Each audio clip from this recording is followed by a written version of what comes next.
ఎన్న sir LOP అసెంబ్లీలో ఇష్యూలో స్పీకర్ గారు ఈరోజు హౌస్లో కామెంట్ చేశారు. మీరు దేవుడు అరవలేదు, పూజారిని వచ్చి అడుగుతున్నారని చెప్పి ఎల్ఓపి విషయంలో రూలింగ్ ఇచ్చారు సార్ ఈరోజు. మీకు ప్రతిపక్ష హోదా Sir, రాదు in అని the స్పీకర్ leader of గారు ఈరోజు ఒక opposition రూలింగ్ ఇచ్చారు sir. statement, the speaker has given a statement saying that neither have you attended the assembly. You've just attended assembly just for one day in the earlier sessions, and that you yourself in the previous term had talked about Mr. Chandrababu Naidu and how they had 23 or 24 MLAs, and if we take 5, then you won't have the leader of opposition status. If he can say the same thing, why is he demanding the same? Is what there's been a ruling stated by the speaker. What do you have to say on this? ఒకటి అందరూ గుర్తుపెట్టుకోవాల్సింది ఏంటంటే, చంద్రబాబు నాయుడు గారు అనే వ్యక్తికి మేము ప్రతిపక్ష హోదా ఇచ్చాం. చంద్రబాబు నాయుడు అనే వ్యక్తిని మేము ప్రతిపక్ష హోదా ఇచ్చినాం. ఎక్కడా రూలింగ్ లేదు, ఎక్కడా దెర్ ఇస్ నో రూల్. నీకు ఇంతమంది శాసనసభ్యులు నీకు ఉండాలి, ఉంటేనే నీకు ప్రతిపక్ష హోదా ఉంటుంది అని ఎక్కడా రూలింగ్ లేదు. ఇన్ఫ్యాక్ట్ ఢిల్లీ అసెంబ్లీలో బీజేపీకి 3 అసెంబ్లీ స్థానాలు గతంలో. ఆప్ బీజేపీకి ప్రతిపక్ష హోదా ఇచ్చింది. మరి 79 స్థానాల బీజేపీ అక్కడ ఉన్న టోటల్ స్థానాలు ఢిల్లీలో 80 స్థానాలకు 77 స్థానాలు ఆప్ వచ్చి సంథింగ్ లైక్ దట్. బీజేపీకి 3 స్థానాలు ఉన్న ప్రతిపక్ష హోదా ఇచ్చినారు.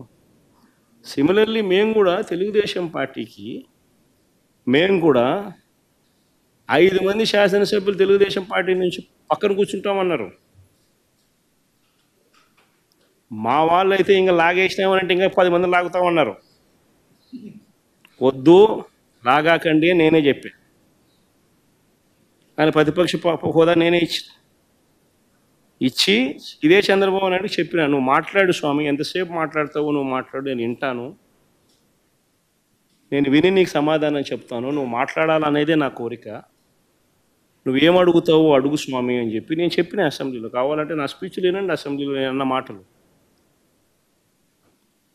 ఆయనకు నాకు మధ్య తేడా అది.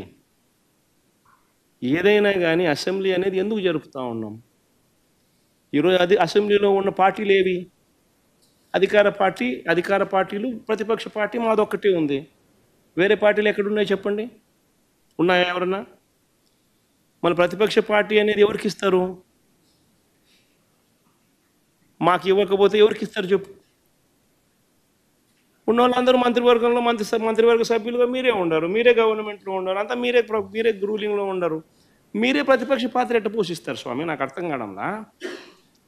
అధికార పార్టీ మీదే, ప్రతిపక్ష పార్టీ మీదే, డబుల్ యాక్షన్ ఇదేమన్నా? హీరో నువ్వే. అదే నేను చెప్పే స్వామి, 2 పాత్రలు డబుల్ యాక్షన్. ఒక పక్క నువ్వే కొడతానంటే ఈ పక్క నేనే కొడతానంటే ఎట్లా కుదురుతుంది స్వామి? అది ఉండేది ఈరోజు అసెంబ్లీలో 2 పార్టీలు ఉన్నాయి. వాళ్ళదంతా కలిపి అధికార కూటమి. ఉన్నోళ్ళంతా ఆ పక్క ఉన్నారు.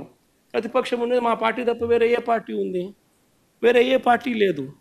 సో వేరే ఏ పార్టీ లేనప్పుడు ప్రతిపక్షం అనేది ఎవరికి ఇవ్వాలి? ప్రతిపక్ష పార్టీగా గుర్తింపు అనేది ఎవరికి ఇవ్వాలి? ప్రతిపక్ష పార్టీగా ఉన్న వాళ్ళకి ఇవ్వాలి.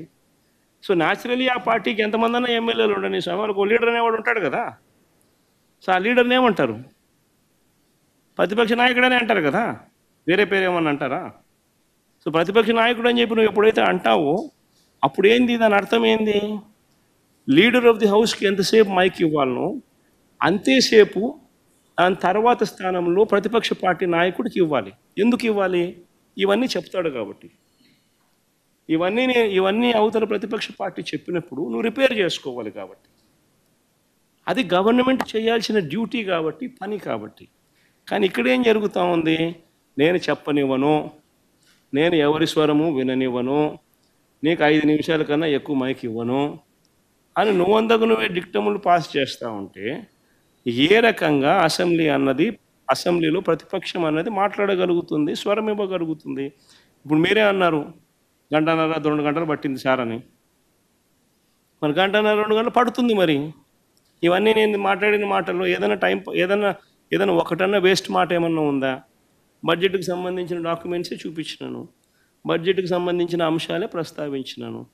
మరి టైం పడుతుంది, మరి ఇంక పట్టకుండా చెప్పు. మరి వినాలా? అవతలోనికి మైక్ ఇస్తేనే కదా నువ్వు అవతలోడు చెప్పగలుగుతాడు. సార్ మీకు ప్రతిపక్ష హోదా అంశానికి సంబంధించి పవన్ కళ్యాణ్ గారు ఒక కామెంట్ చేశారు. వైఎస్ఆర్ కాంగ్రెస్ పార్టీకి వచ్చినటువంటి ఓట్ల శాతాన్ని, సీట్ల శాతాన్ని బట్టి చూస్తే జర్మనీలో అయితేనే వస్తుంది, ఇక్కడ రాదు, ఇక్కడ 5 ఏళ్ళు రావడం కష్టం అని ఒక విమర్శ చేశారు సార్. ఆ మనిషి కార్పొరేటర్కి ఎక్కువ, ఎమ్మెల్యేకి తక్కువ. జీవితకాలంలో ఇప్పుడు ఎమ్మెల్యే ఒకసారి అయినాడయ్యా.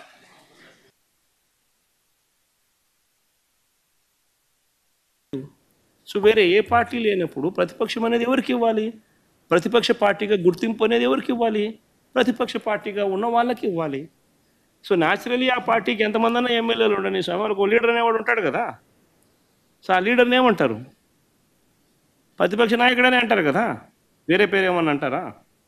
సో ప్రతిపక్ష నాయకుడు అని చెప్పి నువ్వు ఎప్పుడైతే అంటావో అప్పుడు ఏంది, దాని అర్థం ఏంది? లీడర్ ఆఫ్ ది హౌస్కి ఎంతసేపు మైక్ ఇవ్వాలనో అంతేసేపు దాని తర్వాత స్థానంలో ప్రతిపక్ష పార్టీ నాయకుడికి ఇవ్వాలి. ఎందుకు ఇవ్వాలి? ఇవన్నీ చెప్తాడు కాబట్టి. ఇవన్నీ అవతల ప్రతిపక్ష పార్టీ చెప్పినప్పుడు నువ్వు రిపేర్ చేసుకోవాలి కాబట్టి. అది గవర్నమెంట్ చేయాల్సిన డ్యూటీ కాబట్టి, పని కాబట్టి. కానీ ఇక్కడేం జరుగుతూ ఉంది?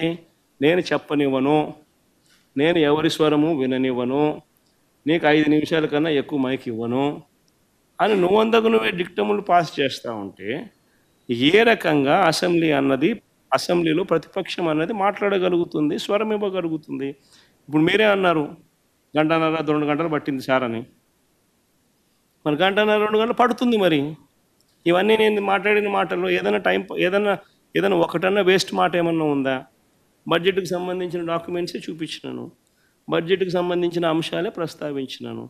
మరి టైం పడుతుంది, మరి ఇంక పట్టకుండా చెప్పు. మరి వినాలా? అవతలోనికి మైక్ ఇస్తేనే కదా నువ్వు అవతలోడు చెప్పగలుగుతాడు. సార్ మీకు ప్రతిపక్ష హోదా అంశానికి సంబంధించి పవన్ కళ్యాణ్ గారు ఒక కామెంట్ చేశారు. వైఎస్ఆర్ కాంగ్రెస్ పార్టీకి వచ్చినటువంటి ఓట్ల శాతాన్ని, సీట్ల శాతాన్ని బట్టి చూస్తే జర్మనీలో అయితేనే వస్తుంది, ఇక్కడ రాదు, ఇక్కడ 5 ఏళ్ళు రావడం కష్టం అని ఒక విమర్శ చేశారు సార్. ఆ మనిషి కార్పొరేటర్కి ఎక్కువ, ఎమ్మెల్యేకి తక్కువ. జీవితకాలంలో ఇప్పుడు ఎమ్మెల్యే ఒకసారి అయినాడయ్యా.